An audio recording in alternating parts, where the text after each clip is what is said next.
The rumors started spreading, and once people started paying attention, everything changed after that. The rumors in Montevideo had spread much further than I realized. At first, I thought people were simply curious about the American who had lost almost €500,000 trying to move a teenager to Europe. But, according to one of my sources there were now several different stories circulating about me. One story was that I planned to register a player's agency in Uruguay. Another was that I was trying to buy a professional club. Neither of those possibilities worried the amateur club presidents very much. In fact, many of them believed they could benefit from either one. But there was a third rumor, and that was the one that made them nervous. Some people believed I was planning to build my own amateur academy in Montevideo. The club presidents knew I had the resources to do it, and they also knew how dangerous that could become for them. In Uruguay, amateur players were not tied to clubs with long-term contracts. A talented young player could simply leave and join another team.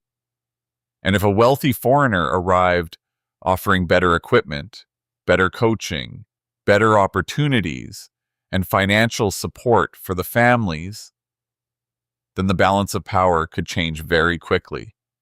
Not only could clubs lose their best players, they could lose their best coaches too. For the first time since I had entered Uruguay, they were no longer looking at me as an outsider who had made a foolish mistake. Now they were trying to figure out what I was planning to do next. And that uncertainty was working in my favor. The presidents of several amateur clubs wanted answers, so they pushed the president of the player's former club to contact me again. Out of all of them, he was the only one who had some history with me. The instruction they gave him was simple. Find out what my intentions really are, and if possible, arrange a meeting. When he called me again, he approached the subject carefully. He thanked me again for the equipment donation. Then he slowly began asking questions. Was I planning to return to Uruguay? Was I working on a football project there? Did I still have interest in the amateur league? But I gave him the same answer I had given before. I told him it was simply a gift to the community. Nothing more. The first time I gave that answer, he kept pressing for more details. This time he didn't. I could tell from the tone of his voice that he didn't believe me anymore. And honestly, I wanted it that way. The uncertainty had become useful. Eventually he asked if I planned to visit Uruguay again. And if I did, could we meet in person? I tried not to sound too interested. In reality, this was exactly the opportunity I had been trying to create for months. But I understood something important now. Desperation weakens your position. So I told him I was waiting for some information before making any travel plans. Then I asked him to call me back the following week. He paused for a moment before asking another question. Was the information I was waiting for coming from Uruguay? I laughed quietly, but didn't answer him directly.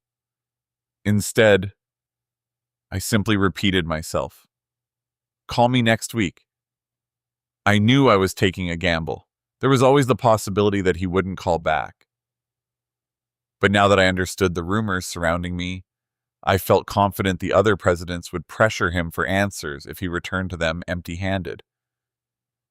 And 1 week later, he called again. This time I told him I would try to visit in about a month. But before agreeing to any meeting, I needed to prepare properly. The first time I entered Uruguay, I had walked in blind, too trusting, too emotional. That mistake would not happen again. I realized something very quickly. Before meeting any club presidents again, I needed information, real information. Not rumors, not promises, not emotional stories. I needed to know who I was dealing with. So I began contacting athletic departments at high schools and universities in the United States looking for a football coach. But not just any coach. I needed someone who spoke fluent Spanish, someone who could blend naturally into the local environment in Uruguay without attracting attention. Eventually, I found the right person. His name was Jaime Rodriguez. He was 35 years old, Hispanic American, intelligent, observant, and understood football culture very well. I offered him a 1-month contract. His assignment was simple on paper: travel through Montevideo, visit amateur clubs, watch training sessions and matches, speak with coaches, learn which players were truly respected locally. But privately, his role was much bigger than that. He was gathering intelligence for me.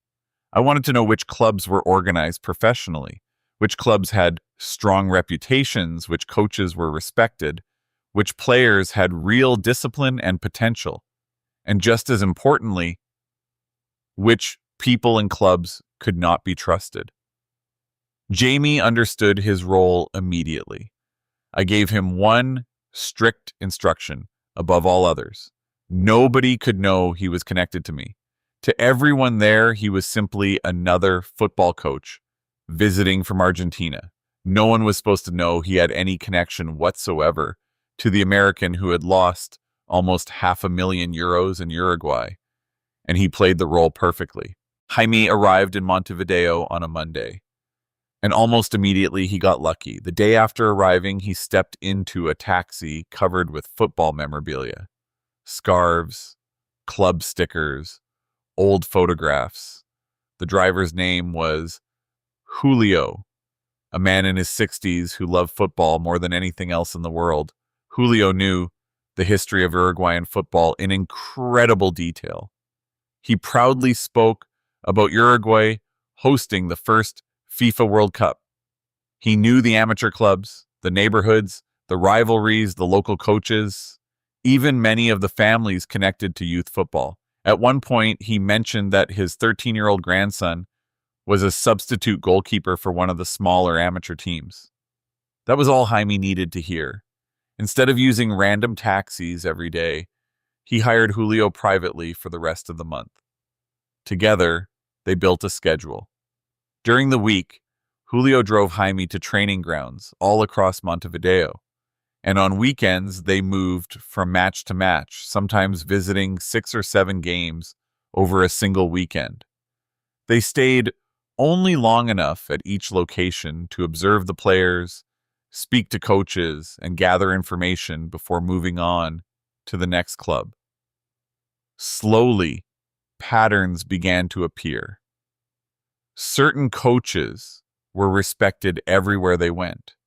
Certain clubs were known for developing disciplined players. Others were known for politics, chaos, or financial problems. Jaime spoke with coaches, supporters, former players, and even parents. Sometimes they visited the neighborhoods where players lived. Other times they sat quietly near training grounds, simply listening to conversations. Every day, Jaime called me with updates. Twice a week, he sent detailed reports by email. Together, we began building complete dossiers on the amateur football world in Montevideo: players, coaches, clubs, relationships, reputations, power structures, everything. By the time Jaime returned to the United States, I understood something clearly. If I went back to Uruguay now, I would not be returning as the same naive outsider who arrived there the first time. This time, I was prepared. And finally, I was ready for the meeting.